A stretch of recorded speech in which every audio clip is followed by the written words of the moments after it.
ये आज हमारा पहला पॉडकास्ट है और हमारे साथ नीमच जिले के मनोरोग विशेषज्ञ उपस्थित हैं।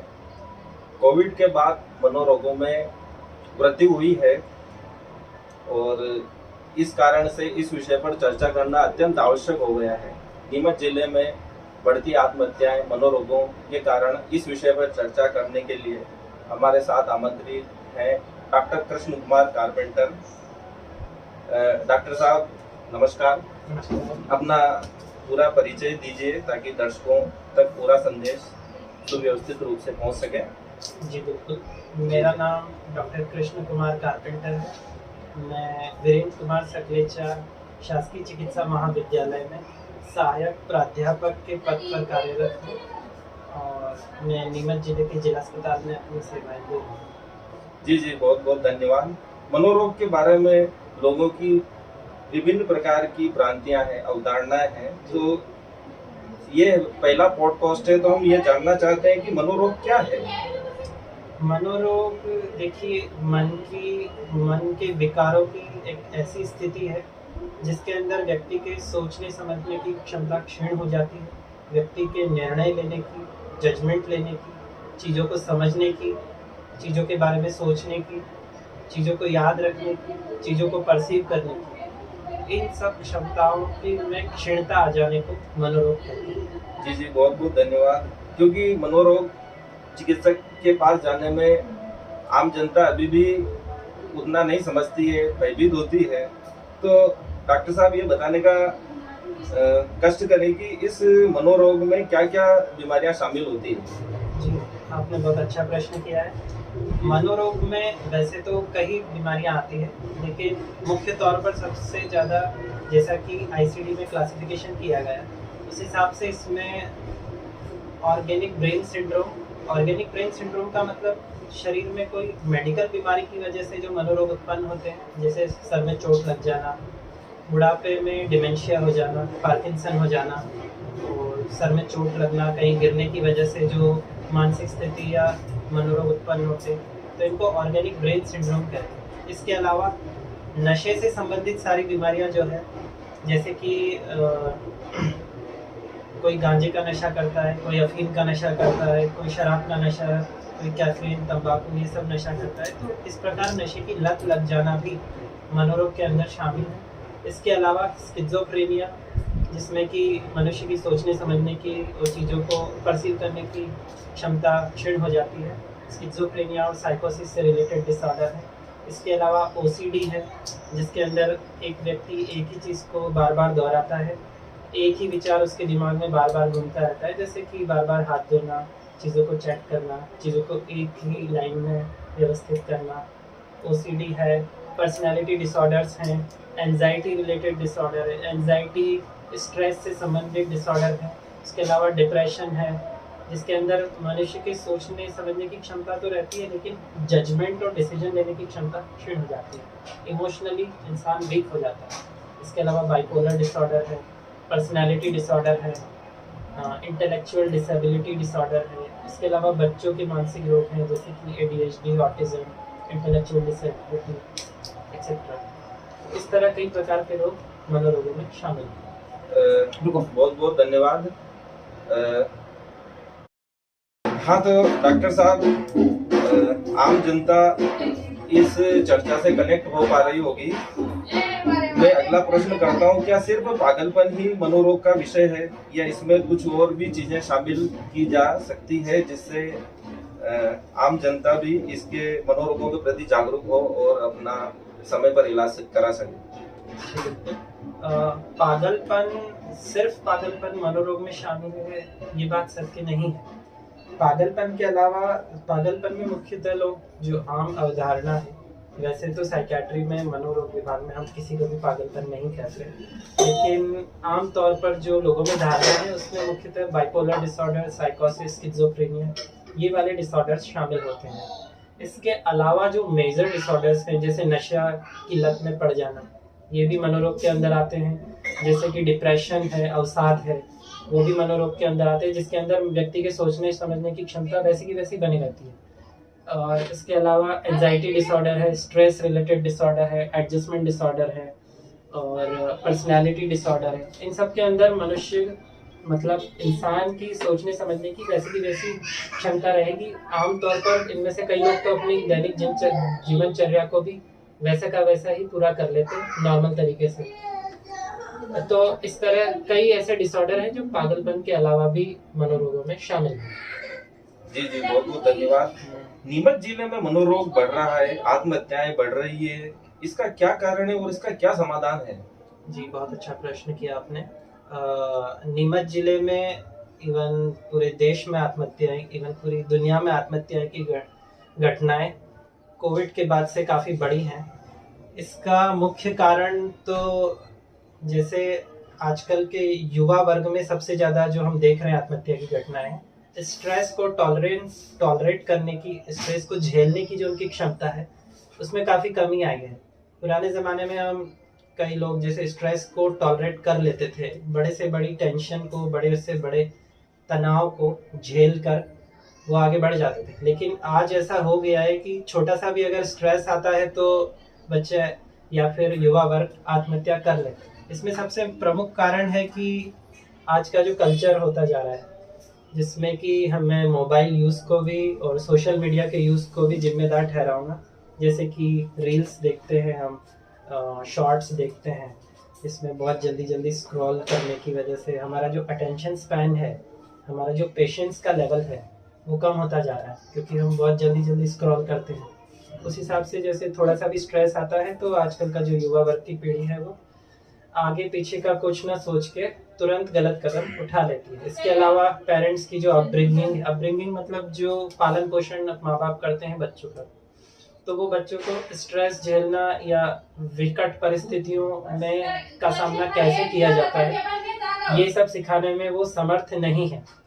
इसकी वजह से ऐसे बहुत सारे कारण आपस में मिलकर अपने आसपास का बैकग्राउंड भी है, कुछ जेनेटिक कंडीशंस भी होती है, ये सब मिलाकर आजकल जो स्ट्रेस का लेवल बढ़ गया है और जो झेलने की क्षमता में कमी आई है, वो सब आत्महत्या के लिए जिम्मेदार हो रहे हैं।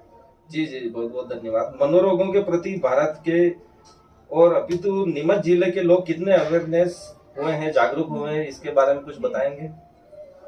मनोरोग के प्रति नीमच जिले में जो जागरूकता है, हमने उसके लिए एक हेल्पलाइन चालू की है जिसको हमने माँ का नाम दिया है। जी जी, जिसमें मैंने अपना स्वयं का मोबाइल नंबर उपलब्ध करवाया है हमारे सम्माननीय डीन सर की आज्ञा से। तो उस हेल्पलाइन की वजह से हमें काफ़ी सारे कॉल प्राप्त हुए हैं और जहाँ तक हमने कोशिश की है लोगों को अधिक से अधिक जागरूक करने की। इसके अलावा हम कैंप भी करते हैं, पेरीफेरी में, नीमच ज़िले में भी करते हैं और आसपास की जगहों में भी कैंप करते हैं। तो हम जागरूकता फैलाने का काम कर रहे हैं। इसके अलावा जो सोशल मीडिया है, फेसबुक है, इंस्टाग्राम है, इसके द्वारा भी हम काफ़ी कोशिश करते हैं कि अधिक से अधिक जागरूकता फैले लोगों के बीच में। तो इस प्रयासों से और आजकल जो और भी तरीके हैं उनसे लोगों में काफ़ी जागरूकता तो देखने को मिली है और हम चाहेंगे कि आगे और ये जागरूकता बढ़ती रहे और समाज के कोने कोने तक पहुंचे। जी जी, बहुत बहुत धन्यवाद। तो ये जो माँ अभियान चला है, इसमें कितने कॉल प्रतिदिन आते हैं और कितने लोगों को इससे फायदा हुआ है, कुछ इसके बारे में जानकारी दे पाएंगे आप? ऐसे औसत तो मैं नहीं बता सकता, 3 से 4 कॉल प्रतिदिन हम प्राप्त करते हैं। इसके अलावा एक टेलीमानस हेल्पलाइन नंबर भी है जो कि मध्य प्रदेश शासन की ओर से चालू है। उस टेलीमानस हेल्पलाइन पर भी कई सारे कॉल प्रतिदिन प्राप्त होते हैं और इसके प्रति जागरूकता हमने काफ़ी बढ़ाने का काम किया है और लोगों को इससे काफ़ी फायदा भी पहुंचा है। जी जी जी, मेरा ये प्रश्न है कि किन किन लोगों को तत्काल मनोरोग चिकित्सक से संपर्क करना चाहिए, क्योंकि बहुत सी बार लोगों को मालूम ही नहीं रहता है कि उनको क्या मानसिक रोग है, तनाव में रहते हैं, हेडेक रहता है और वो गोली खाकर, जैसे कि गांव में, शहरों में प्रचलन में पैरासीटामोल या दर्द निवारक गोली खाकर वो अपना कार्य करते रहते हैं और रोग बढ़ता रहता है। तो इससे क्या लक्षण व्यक्ति में आते हैं तो मनोरोग चिकित्सक से मिलना चाहिए?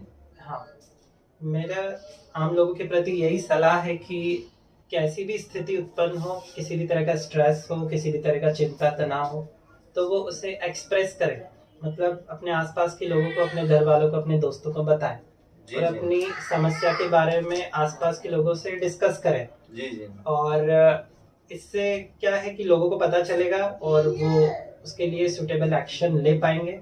और जैसा कि आपने प्रश्न किया है कि किन किन लोगों को मनोरोग चिकित्सक की सलाह लेनी चाहिए, उसमें वैसे तो हर बीमारी के अलग अलग लक्षण होते हैं, जी जी लेकिन मोस्टली मनोरोगों की जो परिभाषा होती है उनमें हर जगह एक लाइन जुड़ी रहती है कि मतलब उसकी वजह से उसकी दैनिक जीवनचर्या, उसके काम करने की क्षमता और समाज में उसका जो जीवन है, उसकी जो सोशल लाइफ है, उसकी जो ऑक्यूपेशनल लाइफ है और उसकी जो डेली लाइफ है, जी इन तीनों में अगर इम्पेयरमेंट हो रहा है, इन तीनों में अगर गड़बड़ी हो रही है किसी भी स्ट्रेस या किसी भी बीमारी की वजह से, तो ऐसी स्थिति में चाहिए कि वो व्यक्ति मनोरोग चिकित्सक की सलाह ले।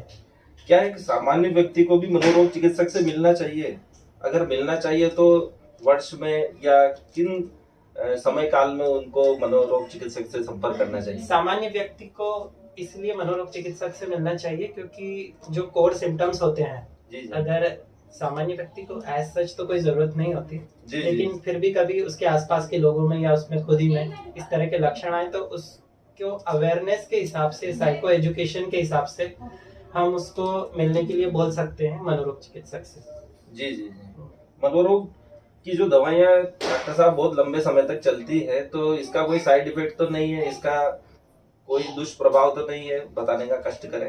हाँ जी, मनोरोग की दवाइयाँ मतलब सारी मनोरोग में दवाइयाँ लंबे समय तक नहीं चलती हैं। जी, जैसे जी। डिप्रेशन का साथ का फर्स्ट एपिसोड है तो हम मैक्सिमम 5 से 6 महीने चलाते हैं। एंजाइटी वगैरह किसी भी बीमारी का फर्स्ट एपिसोड होता है तो 6 से 1 वर्ष तक उसका ड्यूरेशन होता है।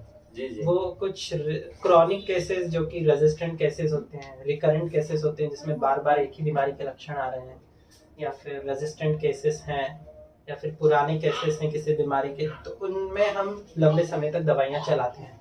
साइड इफेक्ट्स दवाइयों के होते हैं, ऐसा नहीं है, जी हर दवाई का अपना साइड इफेक्ट होता है, लेकिन हम कोशिश करते हैं कि यदि किसी दवाई से साइड इफेक्ट आए तो हम उसे स्विच करके दूसरी सेफ मेडिसिन की तरफ उसको ले जाते हैं, जी जी ताकि उसका जो मेटाबॉलिक सिस्टम है वो नॉर्मल वर्क करता रहे। तो हर दवाई के अपने अपने साइड इफेक्ट होते हैं। जब पेशेंट आता है तो हम मरीज को बताते भी हैं कि हम ये दवाई आपको चलाएंगे, इसमें ये साइड इफेक्ट होने की संभावना। जी जी बहुत बहुत धन्यवाद। इतनी चर्चा के बाद ये प्रश्न बाद में उठा है कि मनोरोगों का क्या क्या कारण होते हैं और उसको मनुष्य सामान्य व्यक्ति कैसे पहचान सकता है कि मैं मनोरोगों से ग्रस्त हूँ? मनोरोगों के ऐसे एग्जैक्टली कारण तो आज तक पता नहीं चले हैं, लेकिन ऐसे बहुत सारे फैक्टर्स होते हैं जो कि मनोरोगों के लिए रिस्पॉन्सिबल होते हैं। जैसे कि जेनेटिक्स हो गया, जैसे किसी के घर में या किसी के वंश में स्किज़ोफ्रेनिया है तो उसके आसपास के उसके first degree second degree relatives में उसके होने के चांसेस बढ़ जाते हैं। उसी तरह बाइपोलर के लिए भी है, पर्सनालिटी डिसऑर्डर्स के लिए भी है।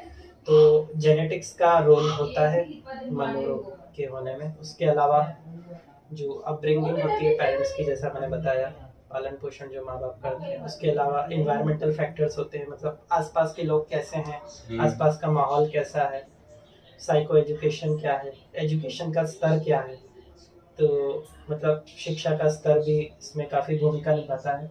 उसके अलावा सोशो इकोनॉमिक कंडीशंस, मतलब आर्थिक परिस्थितियाँ क्या है व्यक्ति के घर की। उसके अलावा सब्सटेंस है, जैसे कि नशे की लत है तो ऐसे व्यक्तियों में मनोरोग होने के ज़्यादा चांसेस। ऐसे बहुत सारे कारण होते हैं। और जैसे आजकल की लाइफस्टाइल है हमारी, ठीक है ना, सोशल मीडिया वाली लाइफस्टाइल है, लोगों से मिलजुल कर नहीं रहना, अकेले टाइम स्पेंड करना, मोबाइल में लगे रहना, तो ये सब कारण जिम्मेदार होते हैं मनोरोगों के होने के।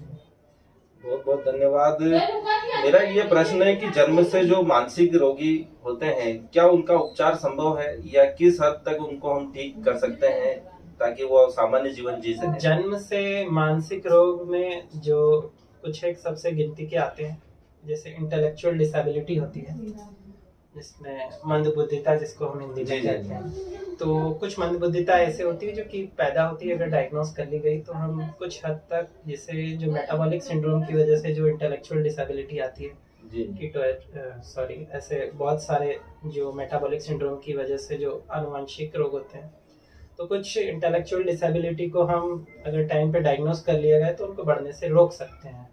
लेकिन कुछ इंटेलेक्चुअल डिसेबिलिटी ऐसी होती है जैसे कि सेरेब्रल पाल्सी हो गई, और ऐसे डाउन सिंड्रोम हो गया, और इस तरह की ऐसी कई बीमारियां हैं, विलियम सिंड्रोम हो गया। तो ऐसी कंडीशन में उस मंदबुद्धिता को ठीक कर पाना या रोक पाना संभव नहीं होता है। तो वो आपकी डायग्नोसिस के ऊपर डिपेंड करता है। दूसरा है ऑटिज्म। ऑटिज्म भी जन्मजात ही होता है, लेकिन जी, उसके जी। लक्षण आते हैं जब बच्चा थोड़ा बड़ा हो जाता है, 3 साल का, 2.5 साल का, तब वो बीमारी थोड़ी समझ में आने लगती है। इन परिस्थितियों में हम बीमारियों की सीवियरिटी को कम तो कर सकते हैं, लेकिन पूरा ठीक कर पाना इनको भी संभव नहीं होता है। जी, तो मैं यही कहूँगा कि वो डिपेंड करता है कि बीमारी क्या है उसको जन्मजात। बिल्कुल, बिल्कुल, ये काफ़ी अच्छी जानकारी दी है आपने।